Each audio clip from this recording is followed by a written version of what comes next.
আসসালামু আলাইকুম, সবাই কেমন আছেন?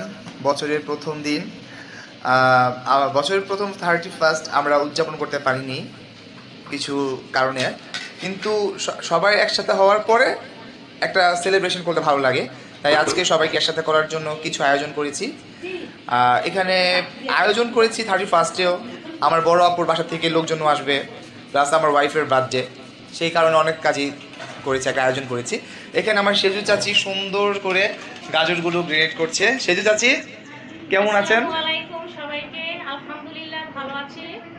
আজকে আমাদের অনুষ্ঠান বাড়িতে, তো আমার বড় ভাসুরের বড় মেয়ে শ্বশুর বাড়ির থেকে লোকজন আসবে, এই জন্য অনুষ্ঠান। আমাদের বাড়ির বড় ছেলের বউয়ের বার্থডে আজকে, এই শ্বশুর বাড়িতে ওর প্রথম বার্থডে। আলহামদুলিল্লাহ, মাশাআল্লাহ। আমাদের বড় বউর জন্য সবাই দোয়া করবে। এই জন্য আমরা এখানে সবাই মিলে একসাথে কাজ করছি এবং আনন্দিত সবাই।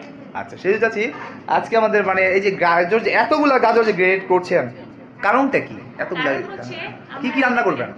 এটা ফ্রাইড রাইস করব, ভেজিটেবলস এগস ফ্রাইড রাইস, তারপরে মিক্স ভেজিটেবলস করব, চাইনিজ ভেজিটেবলস, চিকেন কারি হবে এবং চিকেন ফ্রাই হবে।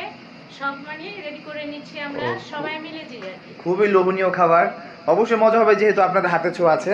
এখানে আমার সেজু, আমার মেজম্মি অনেক কাটাকুটি করে ফেলছে। এখানে ফুলকপি, তারপর হচ্ছে হলো বরবটি, আর আরও আছে এখানে মুরগির মাংস।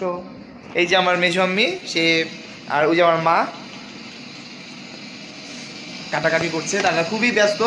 আর আমার যে ছোটো আম্মি, মানে সবার ছোটো টুপি, সে রাইসের জন্য কাজ করছে। সবাই ব্যস্ত, সবাই ব্যস্ত, তো কাজ বেশি কথা বলে তাদের ডিস্টার্ব করবো না। সবাই কাজ করছে, কাজ করুক। আর সবচেয়ে কাজের ফাঁকি দিচ্ছে যে আমার ছোটো বোনটা।